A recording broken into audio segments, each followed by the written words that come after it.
오늘 우리가 나눌 하나님의 말씀은 사무엘상 30장 15절에서 25절까지 말씀입니다. 다윗이 그에게 이르되 네가 나를 그 군대로 인도하겠느냐 하니 그가 이르되 당신이 나를 죽이지도 아니하고 내 주인의 수중에 넘기지도 아니하였다고 하나님의 이름으로 내게 맹세하소서. 그리하면 내가 당신을 그 군대로 인도하리다 하니라. 그가 다윗을 인도하여 내려가니 그들이 온 땅에 편만하여 블레셋 사람들의 땅과 유다 땅에서 크게 약탈하였으므로 말미암아 먹고 마시며 춤추는지라. 다윗이 새벽부터 이튿날 저물 때까지 그들을 치매 낙타를 타고 도망한 소년 400명 외에는 피한 사람이 없었더라. 다윗이 아말렉 사람들이 빼앗아갔던 모든 것을 도로 찾고 그의 두 아내를 구원하였고 그들이 약탈하였던 곳 곧 무리의 자녀들이나 빼앗겼던 것은 크고 작은 것을 막론하고 아무것도 잃은 것이 없이 모두 다윗이 도로 찾아왔고 다윗이 또 양떼와 소떼를 다 되찾았더니 무리가 그 가축들을 앞에 몰고 가며 이르되 이는 다윗의 전리품이라 하였더라. 다윗이 전에 피곤하여 능히 자기를 따르지 못하므로 부스롤 시내에 머물게 한 200명에게 오매 그들이 다윗과 그와 함께한 백성을 영접하러 나오는지라. 다윗이 그 백성이 이르러 문안하매 다윗과 함께 갔던 자들 가운데서 악한 자와 불량배들이 다 이르되 그들이 우리와 함께 가지 아니하였은즉 우리가 도로 찾은 물건은 무엇이든지 그들에게 주지 말고 각자의 처자만 데리고 떠나가게 하라 하는지라. 다윗이 이르되 나의 형제들아 여호와께서 우리를 보호하시고 우리를 치러 온 그 군대를 우리 손에 넘기셨은즉 그가 우리에게 주신 것을 너희가 이같이 못하리라. 이 일에 누가 너에게 듣겠느냐. 전장에 내려갔던 자의 분깃이나 소유물 곁에 머물렀던 자의 분깃이 동일할지니 같이 분별 것이니라 하고 그날에 다윗이 이것으로 이스라엘의 율례와 규례를 삼았더니 오늘까지 이르니라. 아멘. 어느 여름날 아이들이 바닷가 모래사장에 앉아서 열심히 모래로 집을 짓습니다. 두꺼봐 두꺼봐 헌집 죽게 사집다오 노래 불러가면서 큰 집들을 아름다운 집들을 멋있게 지었습니다. 오랜 시간 동안 지었습니다. 그런데 그때 파도가 몰려오더니 그동안 힘들여서 공들여 지었던 모든 집을 다 무너뜨렸습니다. 쌓는 것은 오래 걸렸는데 허물어지는 것은 순식간이었습니다. 지금 우리는 그동안 겪어보지 못했던 사태를 경험하고 있습니다. 코로나19 사태 때문에 이렇게 길고 긴 시간 동안 고통 겪게 될 줄은 아무도 상상도 못했습니다. 이게 무언가 싶기도 합니다. 사는 게 아닙니다. 이제 곧 끝날 거라는 한 가닥의 희망을 가지고 버텨보지만 어떤 사람은 버티기도 전에 곧 쓰러지고 말기도 합니다. 이런 위기를 살아가면서 많이 겪습니다. 다윗 공동체도 마찬가지입니다. 다윗 공동체도 위기에 봉착했습니다. 600명의 다윗 공동체는 사울에게 쫓겨서 광야 생활하면서 그 광야 생활 동안에 아름다움과 거룩함을 구별하는 법을 배웠고 기도한 삶도 함께 익혀갔습니다. 그들은 환난당한 자, 억울한 자, 원통한 자들이었는데 이제 시간이 가면서 그들 마음속에 있던 상처도 서서히 아물어가면서 사랑과 우정이 싹트기 시작했습니다. 어떤 때는 한 걸음 가다가 두 걸음 물러서기도 했고 어떤 때는 두 걸음 가다가 한 걸음 물러서기도 했습니다. 본래 영성이라는 게 하루아침에 되는 게 아니라 천천히 이루어지는 것이기 때문에 이런 것들은 하등 문제가 되지 않았습니다. 하지만 이렇게 오랫동안 천천히 쌓아 올린 영성이 무너질 위기를 만나게 된 겁니다. 사건의 발단이 이렇습니다. 이제 다윗이 사울에게서 피해 도망 다니다가 더 이상 갈 곳이 없게 되자 자기를 따르는 자 600명과 함께 블레셋 왕 아기스에게 가서 거기 빌붙어 살게 됐습니다. 시간이 흐르면서 이 왕은 다윗을 신임하게 됐고 그리고 이제 블레셋이 이스라엘과 전쟁을 하게 되자 이 아기스 왕은 다윗을 총사령관으로 임명해서 이 전쟁터에 내보낼 참이었습니다. 그래서 시글락 땅에 머물러 있던 다윗을 불러들였습니다.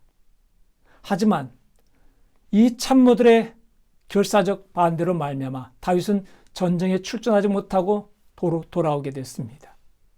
그가 시글락을 떠나 왕의 출정 명령을 받고 시글락을 떠날 때에 아말렉이 이 틈을 타서 쳐들어왔고 그리고 거기 있는 여자와 아이들과 모든 재산을 다 약탈해 갖고 성을 불태워버렸습니다. 다윗과 600명의 군사들이 돌아와 보니 난장판입니다. 가족들은 다 사로잡혀갔고, 재물은 다 뺏겼고, 성은 다 불타 없어졌고, 초토화되고 말았습니다. 600명은 피탄에 빠졌고, 그 피탄은 곧바로 분노로 바뀌었습니다. 그리고 분노는 다윗을 죽이자고 하는 데까지 이르게 된 것입니다. 다윗에게 최대 위기가 닥친 것입니다.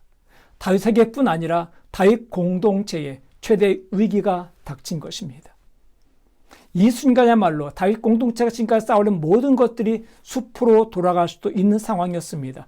위기가 아닐 수 없었습니다. 그런데 다윗은 이 위기를 도리어 위대한 기회로 바꿨습니다.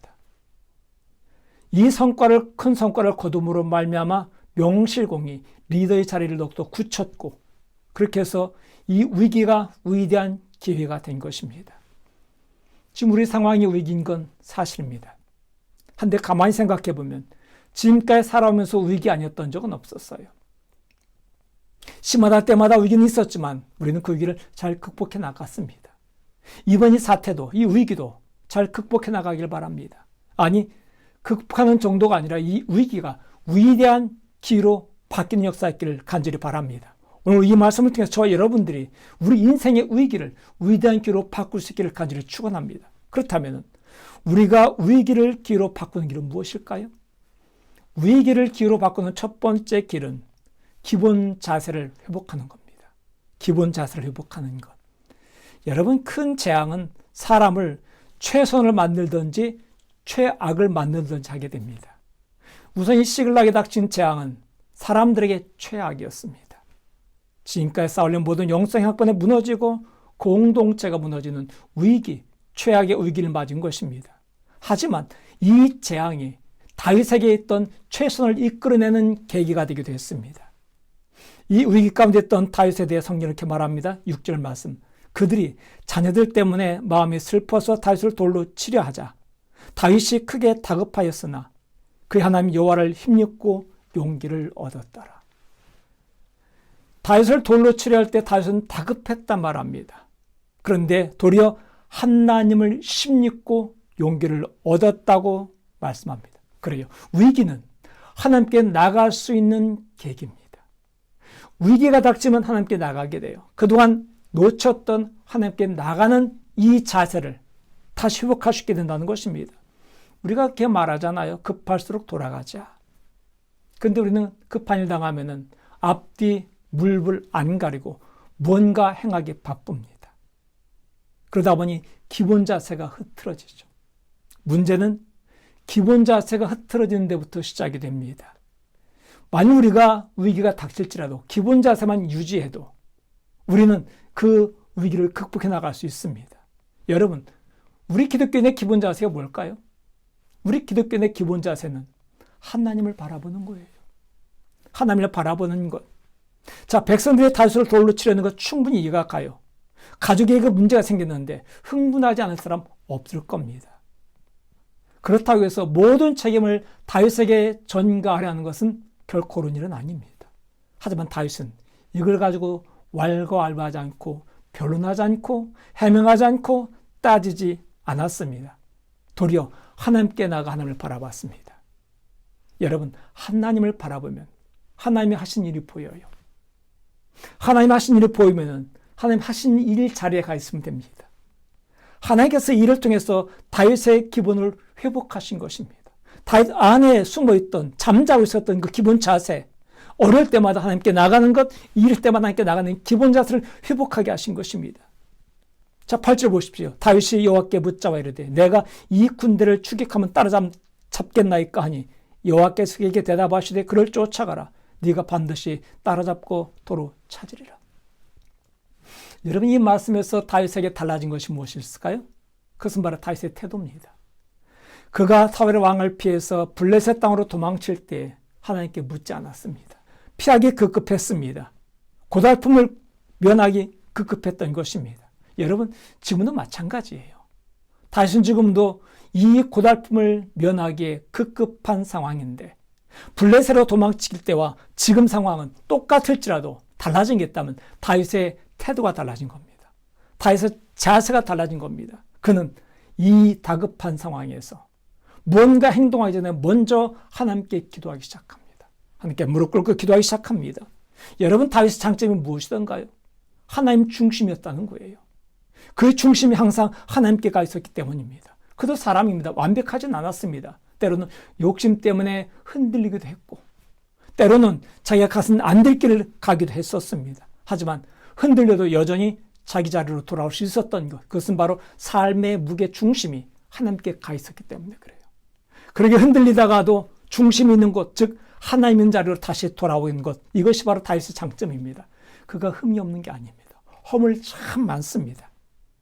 그럼에도 불구하고 그 안에 있던 이 기본 자세, 하나님께로 돌아가는 기본 자세, 이게 된 거예요. 이 위기 때 잠자고 있던 기본 자세를 깨우게 됐고, 최악의 상황에 다윗 안에 있던 최선을 끄집어내게 된 계기가 된 것입니다. 다윗은 바로 16개월 동안 블레셋에 거하고 있었습니다. 아기스 왕에게 자기 인생을 의탁하고 있었습니다. 그리고 이제 깨달은 거예요. 나는 다급해서 여기까지 왔지만 내가 의탁할 곳은 아기스 왕이 아니라 하나님이구나. 몰랐던 거 아닙니다. 너무 급하다 보니 잊어버린 거예요. 잃어버린 겁니다. 이제 잃어버린 것을 다시 되찾은 것입니다. 이 사건을 계기로 자기 인생을 하나님께 의탁하는 자리로 돌아온 것입니다. 하나님께 의탁한 자리, 즉 기본 자리, 기본 자세를 갖추자 비로소 눈이 열서 내가 뭘 하게 될지를 보게 됩니다. 그는 구주들을 조직해서 아말렉을 추격할 계획을 세웁니다. 그래요. 기본 자세를 회복하면 길이 보여요. 중요한 것은 계획이 아니라 기본 자세입니다.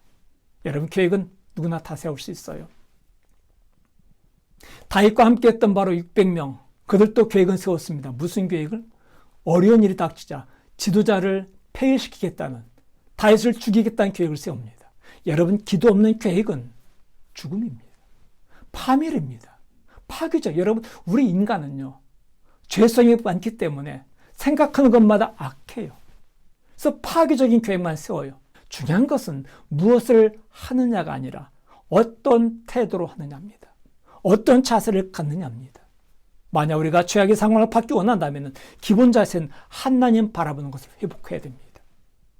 우리는 부부싸움부터 시작해서 코로나 문제까지, 그리고 반항하는 자녀 문제부터 시작해가지고 세계 대전에 이르기까지 수많은 위기와 문제들을 만납니다.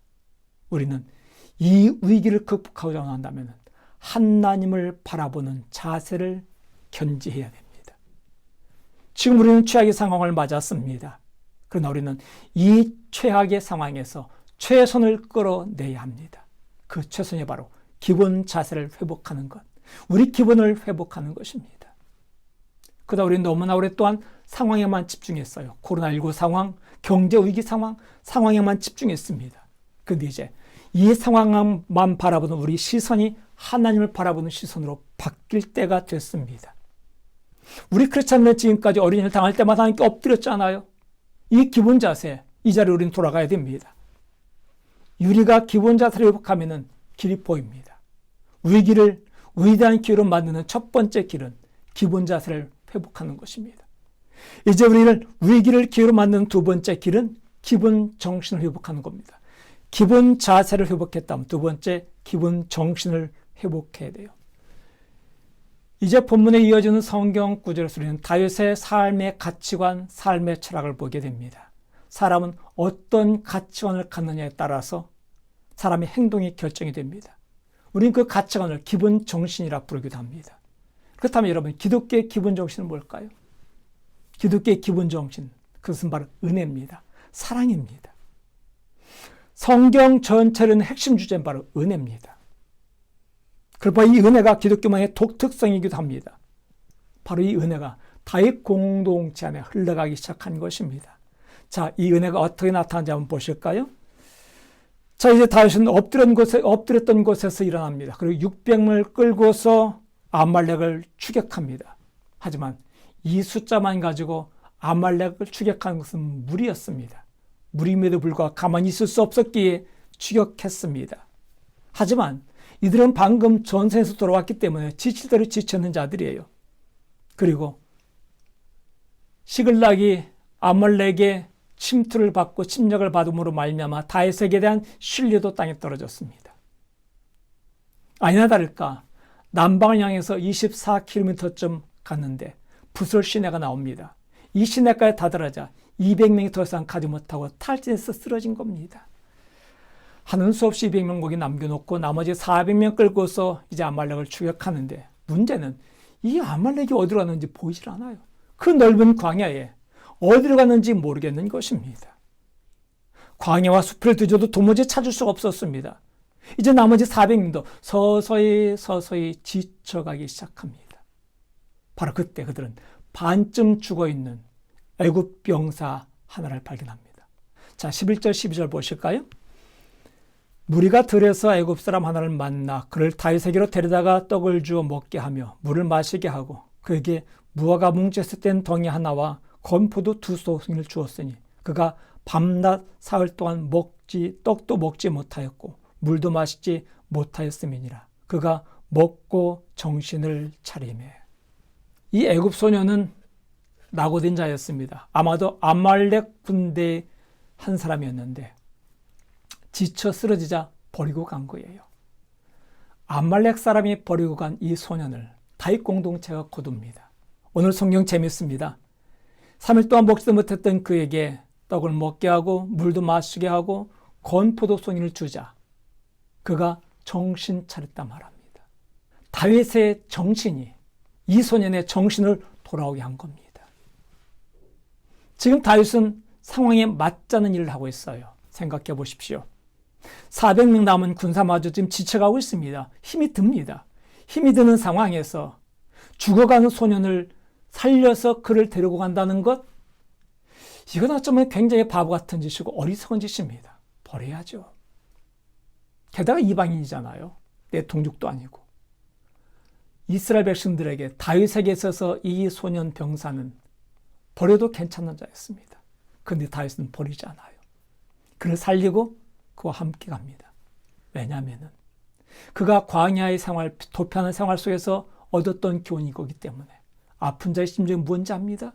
버림받은 자의 심정이 뭔지를 압니다. 그러기에 그 불쌍히 여기는 마음을 가지고 그를 대했던 것입니다. 사람들은 말합니다. 그까짓 것 데려가봤자 무슨 도움이 된다고 거기 힘을 쏟느냐. 지금 힘이 드는 상황에서 더 힘이 들 뿐인데 그냥 버리고 가자라고 말할지 모르겠습니다. 하지만 다윗은 이 세속 정신이 아니라 하나님 나라의 정신을 무장하고 하나님 나라의 정신을 실현합니다. 세상 말합니다. 이용하다가 이용 가치가 떨어지면 버려라. 과감하게 버려라. 그래야만이 달려갈 수 있다.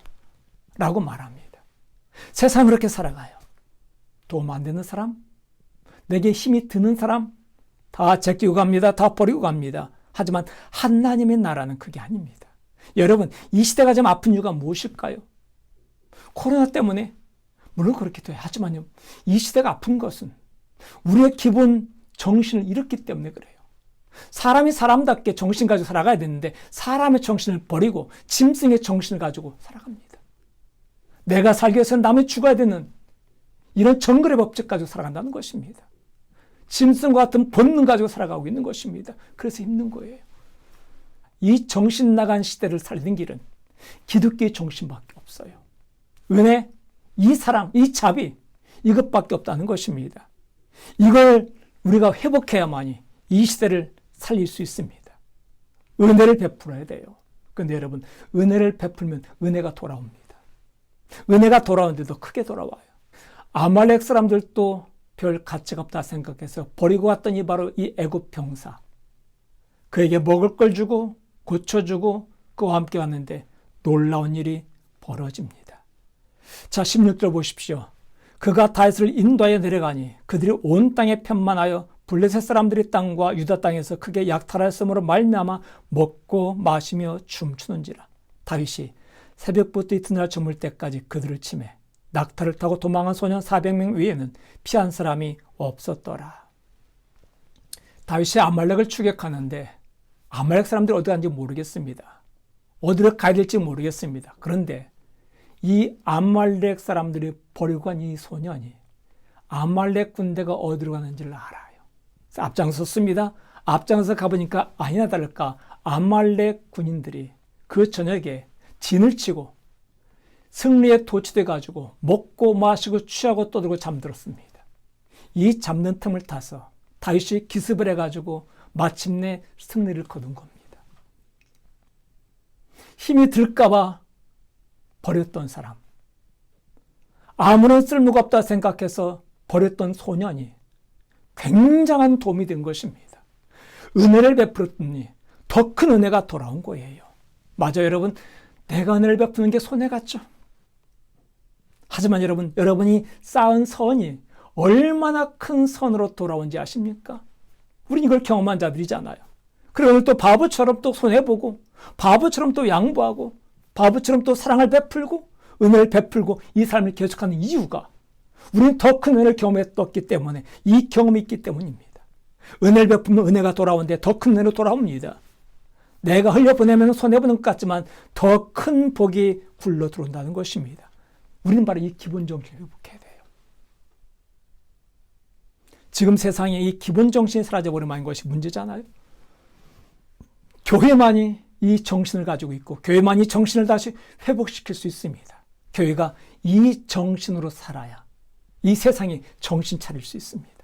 그런데 그동안 우리 교회가 어땠던가요? 한국교회는 그동안 깊은 잠에 빠져 있었고 세속 정신에 취해 있었습니다. 가진 자가 복되다 생각해서 더 많이 가지려고 움켜쥐었고, 강한 자가 살아남다 생각해서 교회를 강하게 키워나가려고 애를 썼고 몸집 불리기에 급급했습니다. 그러다 보니 기본 정신을 잃어버린 거예요. 이제 교회는 세속 정신 버리고 하나님 나라의 정신을 채워야 됩니다. 그 자리로 돌아와야 됩니다. 회복이 돼야 됩니다. 그래야 교회가 살고 세상이 살아요. 지금 문제는 전도가 안 되는 게 문제가 아니라 교회가 세속주의에 빠져든 게 문제입니다.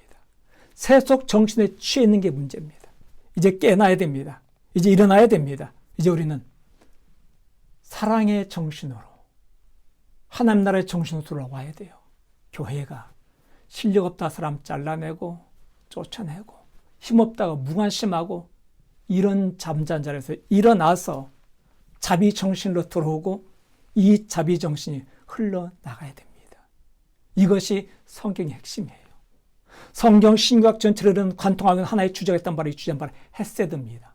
헤세드, 이 말은 은혜 혹은 자비로 번역이 됐는데 사랑이라는 단어로도 번역이 됩니다만 더 깊고 다양한 의미가 있기 때문에 한 단어로 번역하기는 벅찬 단어가 헤세드입니다. 이 헤세드가 행동으로 나타나는 게 바로 십자가고, 여러분이 기독교에서 십자가 빠지면 껍질 뿐이잖아요. 그러기 바로 우리는 이 십자가와 이 은혜를 떠나서는 안 되는 사람들입니다. 다윗은 바로 이 성경적 정신에 충실했습니다. 이것이 바로 위기를 극복하는 교회가 된 것입니다. 우리가 위기를 만나거든 다른 꼼수를 부리기보다는 기본 정신으로 돌아가야 됩니다. 하늘나라의 기본 정신인 은혜, 헤세드를 붙잡기 바랍니다. 그리고 이 은혜가 흘러가게 하기를 간절히 축원합니다. 이제 우리가 위기를 기회로 바꾸는 세 번째 길은 십자가 지는 삶을 회복해야 됩니다. 기본 자세를 회복하고 기본 정신을 회복하고 이제 세 번째 십자가 삶을 지는 것을 회복해야 돼요. 이미 우리는 은혜를 입은 자들이잖아요. 그렇다면 이제 우리는 은혜를 베푸는 자가 되어야 됩니다. 현대의 병폐는 감상이 자비를 대신한 겁니다. 감상이 자비를 대신했어요. 여러분, 감상이라는 게 뭔가요? 감상은 행동 없는 눈물이라 생각하면 됩니다. 감동도 받아요. 눈물도 흘려요. 공감도 합니다. 그런데 행동이 없어요. 요즘 세상에 화두가 되는 게 바로 공감 아닌가? 공감. 공감까지는 참 좋은데 그 다음 행동에 따르지 않는 게 바로 감상입니다. 여러분, 우리가 드라마를 볼 때 돌아보면서 눈물을 흘립니다. 영화 보면서 눈물을 흘립니다. 이게 바로 감상입니다. 그런데 힘든 친구를 찾아가 돕진 않고 있습니다. 이게 문제인 거죠. 우린 바로 동정을 느끼며 세상의 아픔에 대해 비탄하며 때때로 고통까지 느낍니다. 하지만 실제로 돕는 일은 발을 빼고 있는 게 현실입니다. 현대인들은 감상에 젖어 있어요. 교수도 은혜 받습니다. 감동합니다. 그런데 감동으로 끝날 뿐 삶이 바뀌지 않는다는 것입니다. 우리는 감상에 젖어 사는 사람들이 아니라 바로 자비를 행하는 사람들입니다. 다윗 공동체는 이제 이 자비를 실현합니다. 다윗이 바로 아말렉과의 싸움에서 이기고 난 다음에 돌아왔습니다. 그리고 200명이 탈진해가지고 남아있던 부설 시내가에 다다르자 200명이 이들을 환영합니다. 다윗은 모든 빼앗아온 전리품을 200명과 싸움에 나갔던 400명 모두에게 같이 분배할 작정인데 문제가 생겼습니다. 그들 가운데 누군가 이의를 제기한 것입니다. 자, 22절 보십시오. 다윗과 함께 갔던 자들 가운데 악한 자와 불량배들이 다 이르되 그들이 우리와 함께 가지 아니하였은즉 우리가 도로 찾은 물건은 무엇이든지 그들에게 주지 말고 각자의 처자만 데리고 떠나가게 하라 하는지라. 어떻게 목숨을 걸고 싸운 사람하고 남아서 집만 지킨 사람하고 똑같이 대화할 수 있겠느냐. 목숨 걸고 싸운 사람들이 이걸 다 가져가고 짐 지킨 사람은 자기가 지킨 짐과 처자식만 데리고 가게 하자. 참 일리 있는 논리 같아요. 그런데 성경은 이렇게 말하는 사람이 누구라고 콕 집어 말합니까? 악한 자와 불량배들이라고 거기 콕 집어 말합니다. 이 악한 자와 불량배들이 누군가요? 떠돌이, 버림받은 자, 백성들에게 관심받지 못했던 자입니다. 그렇게 버림받은 자를 다윗이 거둬들였어요. 자기 식솔로 삼았습니다. 그리고 지금 다윗을 죽이려 했던 그들을 다윗은 용서했습니다. 이 악한 자 불량배들이야말로 다윗에게서 하나님에게서 많은 은혜를 받은 자입니다. 그런데 은혜를 받은 그가 도리어 은혜를 베풀 때가 되자 은혜를 거둬버리고 무자비하게 행동하더라는 것입니다. 그래서 성경은 말합니다. 이들이 바로 악한 자다. 이들이 바로 불량배다. 누가 악한 자입니까? 은혜를 받았음에도 불구하고 은혜를 베풀지 모르는 자가 악한 자예요. 여러분, 악한 자에게서는 선한 걸 기대할 수 없습니다. 악한 자에게서는 악만 나올 뿐입니다. 그러니까 별 구실을 다 대가지고 안 주려고 발버둥 치고 움켜쥐고 있는 거죠. 아까워서가 아닙니다. 악해서 그래요. 본성이 악해가지고. 은혜를 저버리는 이 악한 자들, 이들이 반대했습니다. 그럼에도 불구하고 다윗은 아랑곳하지 않고 이 십자가 정신을 실천해 나갑니다. 그래서 이렇게 말합니다. 23절 다윗이 이르되 나의 형제들아 여호와께서 우리를 보호하시고 우리를 치러 온 그 군대를 우리 손에 넘기셨은즉 그가 우리에게 주신 것을 너희가 이같이 못하리라. 이 일에 누가 너에게 듣겠느냐? 전장에 내려갔던 자의 분깃이나 소유물 곁에 머물렀던 자의 분깃이 동일할지니 같이 분배할 것이니라. 다윗이 말합니다. 우리가 빼앗아온 거 이것이 다 하나님께 주신 것이 아니더냐. 이 전리품이 우리 게 아니라 하나님께서 주신 건데 하나님께서 주신 걸 가지고 니네 마음대로 하겠다고 웃긴 소리 하지 마라. 왜 하나님 걸 가지고 네 마음대로 하겠다는 얘기냐. 우리는 이 전리품을 똑같이 나눈다. 싸우러 나갔던 자나 남아서 짐 지킨 자나 모든 자가 함께 분배할 것이다. 같이 분배할 것이다. 이게 바로 십자가의 삶입니다. 피 흘리며 싸웠던 더 힘들게 고생했던 사람들은 아마 그런 생각 들겠죠. 내가 손해봤는데 라고 생각할지 모르겠죠. 하지만 여러분 십자가는 손해가 없어요. 아니 십자가는 손해보는 것입니다. 그런데 손해봤다고 생각하는데 손해가 아니에요. 우리가 베풀고 우리가 희생하고 손해보면 더 큰 은혜와 축복이 임하기 때문에 손해가 아니라는 것입니다. 십자가는 지는 겁니다. 거는 게 아니에요. 그런데 오늘 많은 사람들이 물론 많은 교인들이 십자가를 목에 걸고만 다녀요. 지려고 하지 않습니다. 오늘 교회가 십자가를 벽에 걸고 종탑에만 걸어놨을 뿐 십자가 지는 교회가 되지 않으려고 합니다. 지금 이 세대에 필요한 것은요. 멋진 구호가 아니에요. 멋진 구호가 아니라 비록 작을지라도 보잘것 없을지라도 십자가의 삶을 실현하는 것입니다. 감상에 젖는 게 아니라 발벗고 나서는 것이 필요한 시대입니다. 누군가 이런 삶을 산다면 이것이 토대가 되고 풍토가 될 것입니다. 이날 다윗이 했던 이 일은, 이 행동은 규례로 삼아서 영원에 이르기까지 한다고 말합니다. 자, 25절 말씀 보실까요? 그 날부터 다윗이 이것으로 이스라엘의 율례와 규례를 삼았더니 오늘까지 이르니라. 자비를 받았으면 자비를 흘러가게 하는 것, 은혜가 흘러가게 하는 것, 축복의 통로가 되게 하는 것이 바로 이스라엘의 규례가 돼가지고 오늘까지 이르렀다 말합니다. 여러분 중요한 건 이겁니다. 내 행동 하나가 내 행동으로 끝나는 게 아니라 그것이 길이 되고 풍토가 되고 전통이 될 수 있다는 것입니다. 내가 선한 전통을 만들 수 있고 반대로 악한 정통도 만들 수 있는 것입니다. 여러분, 교회 풍토는 하루아침에 만들어지지 않아요. 오랜 시간 동안 지나면서 다져지고 다져집니다. 어떤 교회는 선이 다져지는 경우도 있지만 어떤 교회는 악습이 다져지는 경우도 없잖아 있습니다. 악한 자에게서 악한 자들이 나오고 선한 자들이 모인 곳에서 선한 자들이 나와요. 여러분, 우리 젊은 애들이 기성세대의 성도들이 하는 걸 그대로 보고 배웁니다. 악한 짓거리 하면요, 그대로 답습이 돼서 악한 교회가 되고 말아요. 그런데 기성세대가 하나님의 말씀 따라 선하게 살아가면 젊은 세대가 선해질 수밖에 없는 것입니다. 지금 우리가 무엇을 하느냐가 우리 교회의 미래를 결정할 수 있다는 것입니다. 이제 우리는 감상을 버리고 자비를 실천해야 될 때입니다.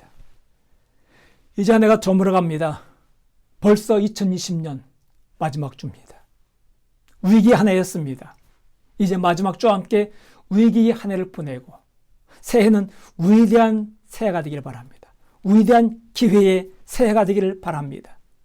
지금 위기인 건 사실이지만 이 위기가 도리어 위대한 기회가 될 수 있습니다. 어렵다 움켜쥐지 말고 어렵기 때문에 더 손을 펴면 됩니다. 내가 손을 펴면은 하나님께서 손을 펴세요.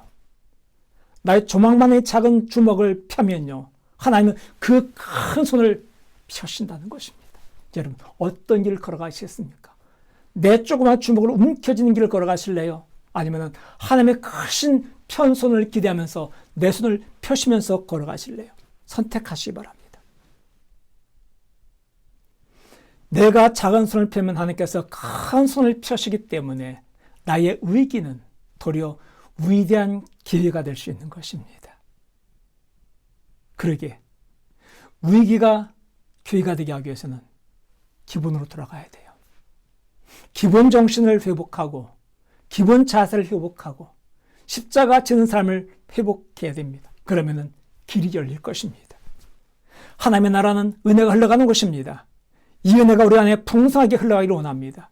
이 은혜가 흘러갈 때에 불안정한 자들이 온전케 되는 역사가 일어나고 이 은혜로 말미암아 넘어진 자가 일어나고 낙심한 자들이 힘을 얻게 될 것이며 병든 자들이 건강케 되는 역사가 일어날 것입니다. 이 역사가 우리 안에 넘침으로 말미암아 우리의 위기가 도리어 위대한 기회가 되는 놀라운 축복이 임하기를 간절히 축원합니다.